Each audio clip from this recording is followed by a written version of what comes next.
Dan sialnya, gue inget kejadian yang diceritain dia. Mana orangnya udah hilang kan. Hasil gue tuh sendirian di tempat itu. Sebenarnya deg-degan juga. Cuman karena gue mikirnya lah bulan puasa, nggak mungkin ada yang kayak gituan.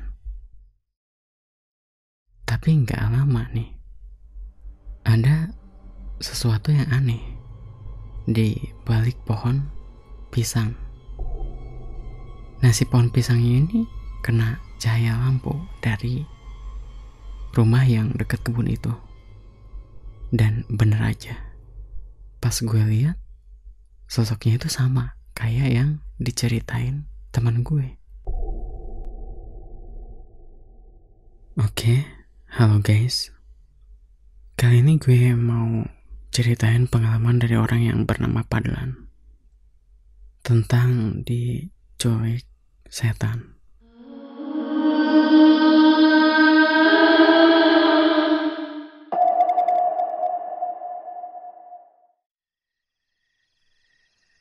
Halo semuanya.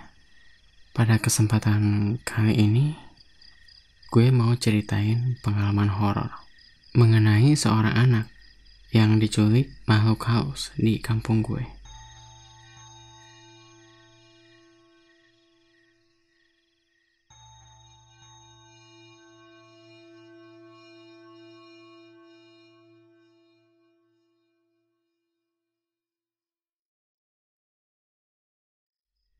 Jadi kejadiannya itu pas tahun 2016, sekitar pas bulan puasa. Jadi gue mau ceritain dimana teman gue itu diculik sama sosok setan.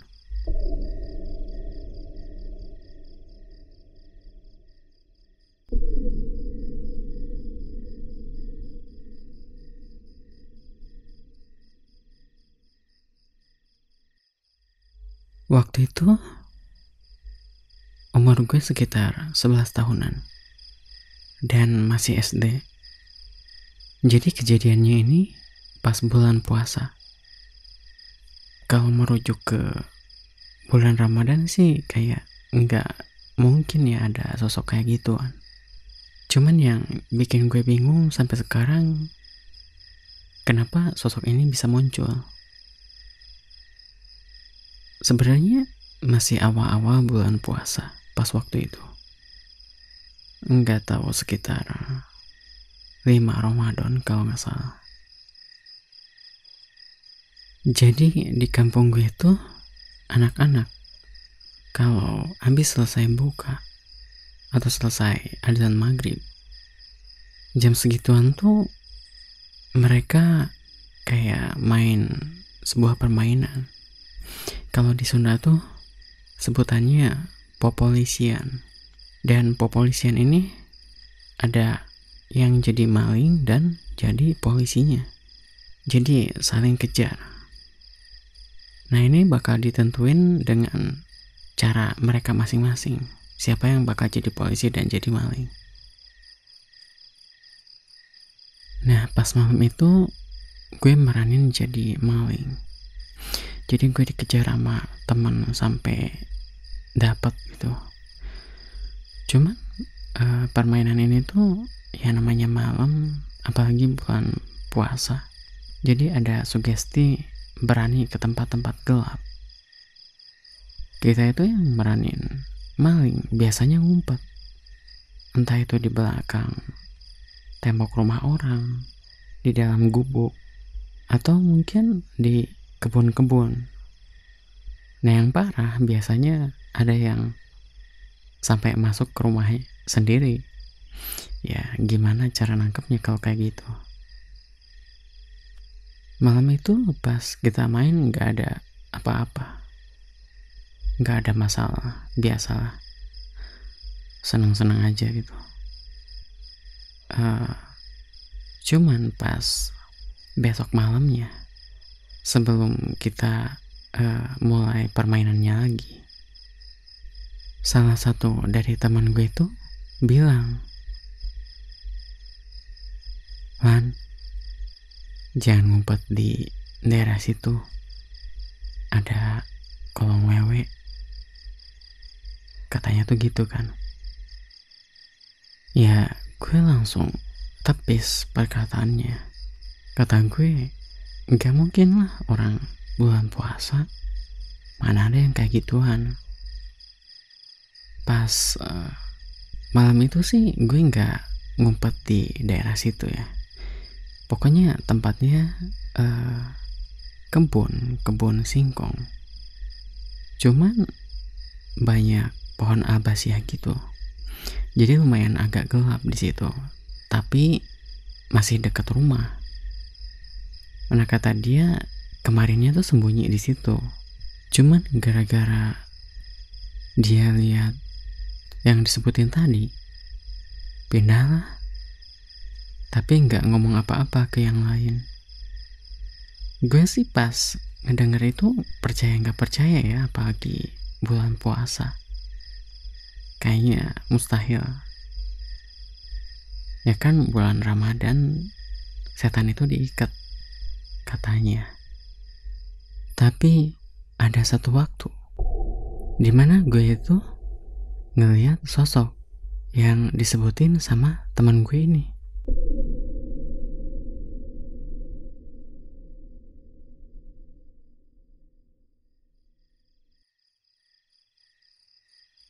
Kejadiannya sih jauh dari hari dimana teman gue itu ceritain sosok yang dia lihat. Mungkin sekitar 5 hari dari kejadian yang dia ceritain. Ya kayak biasa gue main popolisian dan meranin sebagai maling. Waktu itu gue tanpa sadar ngumpet di kebun yang sebelumnya gue ceritain. Awalnya sih gue aman-aman aja. Waktu itu pun gue ngeliat teman-teman gue yang jadi polisi bolak-balik nyariin teman-teman yang pada ngumpet.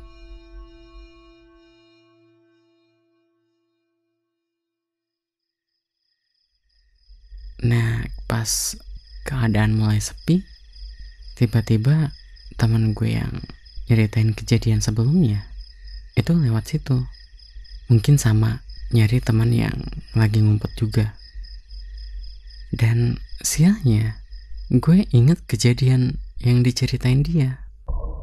Mana orangnya udah hilang kan. Hasil gue tuh sendirian di tempat itu.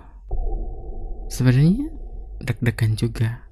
Cuman karena gue mikirnya lah bulan puasa, gak mungkin ada yang kayak gituan. Tapi gak lama nih, ada sesuatu yang aneh di balik pohon pisang. Nah, si pohon pisangnya ini kena cahaya lampu dari rumah yang dekat kebun itu. Dan bener aja, pas gue lihat sosoknya itu sama kayak yang diceritain teman gue. Ya, gue takut langsung lari tanpa ngelihat jalan di sekitar. Meskipun gelap ya, mungkin panik. Gue sempat jatuh juga. Cuman gak peduli, yang penting menjauh dari tempat itu.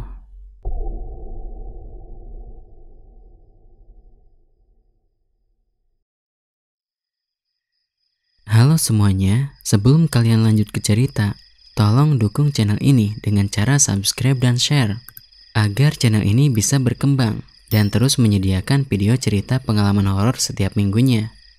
Terima kasih. Besokannya, pas subuh tuh, kuliah subuh, gue cerita ke temen yang sebelumnya ngeliat juga. Awalnya gue gak percaya, menepis kata-kata dia sebelumnya. Cuman pas udah ngeliat sendiri, gue heran aja gitu. Bulan Ramadan masih ada yang kayak gituan.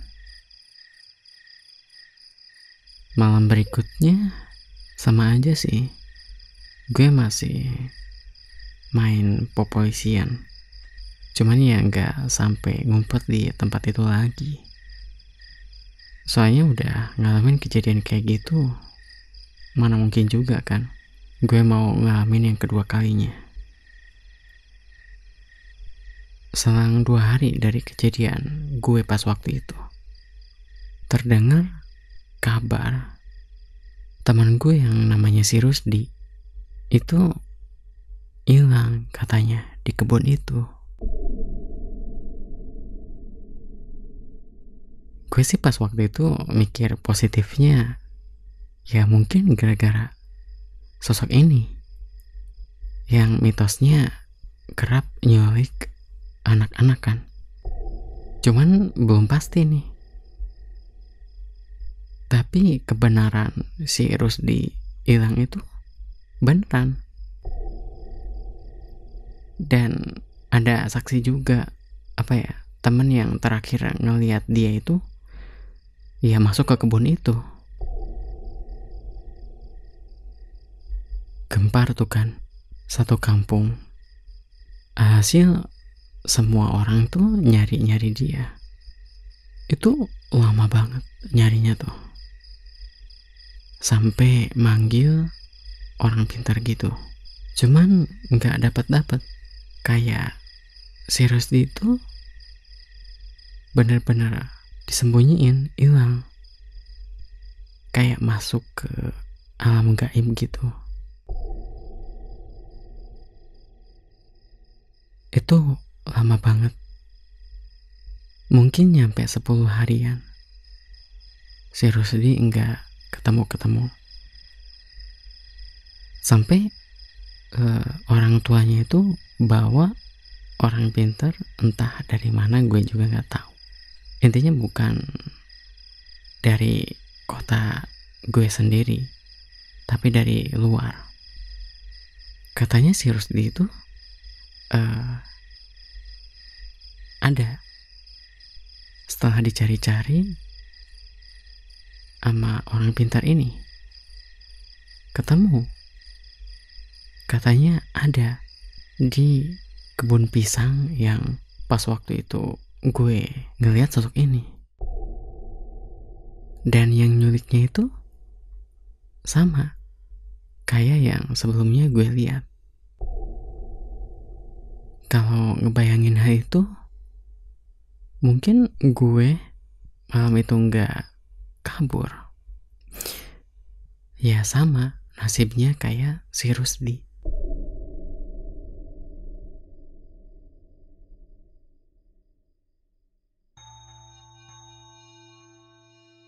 Nah kan ketemu tuh, tapi nggak bisa diambil. Soalnya sosok ini tuh ngasih syarat. Ya gue nggak tahu syaratnya tuh kayak gimana. Soalnya si Rusdi nggak cerita sampai sedetail itu. Ya intinya syaratnya dipenuhin, baru si Rusdi bisa dibawa ke alam kita. Gue juga nggak tahu sih, soalnya si Rusdi bilang orang tuanya ngomong kayak gitu, diceritain langsung sama orang pintarnya juga. Nah katanya selama 10 hari dia ngilang, itu sebenarnya dia lagi ada di tempat itu. Cuman gak ada yang bisa ngelihat dia. Kayak ada suatu penghalang gitu. Dan posisi si Rusdi lagi didekap sama sosok wewe gombel ini. Pokoknya dia nggak bisa teriak, nggak bisa apa-apa. Tapi dia ngelihat orang-orang lagi nyari dia. Dan selepas ketemu sama orang pintar itu, keadaan si Rusdi kurus, Pokoknya ya namanya 10 hari nggak makan mungkin ya. Tapi masih dalam keadaan sehat.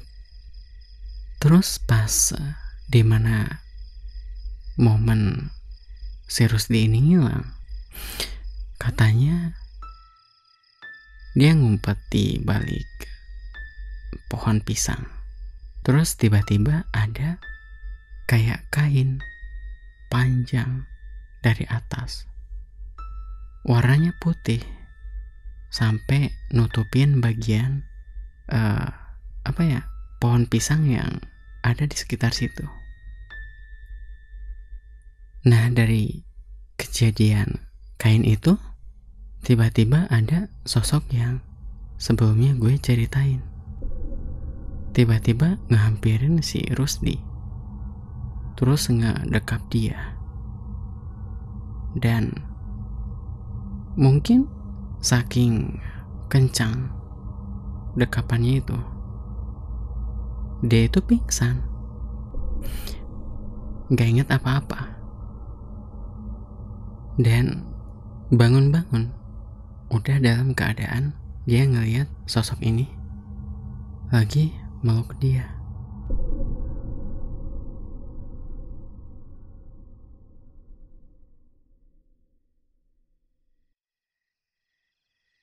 Gila, gak kebayang gimana kalau misalnya nasib gue sama kayak si Rusdi pas malam itu. Untung aja gue lari. Dan tempat ini nggak jauh beda kayak dulu. Cuman sekarang nggak terlalu gelap. Ya, cuman kalau masalah sosok ini masih ada atau enggak, gue nggak tahu. Intinya, gue punya pengalaman buruk dengan tempat itu.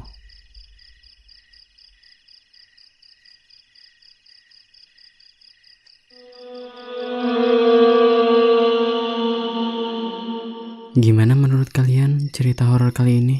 Serem kan? Jangan lupa subscribe dan share ya. Oke, sekian cerita kali ini. Thanks for watching. Bye.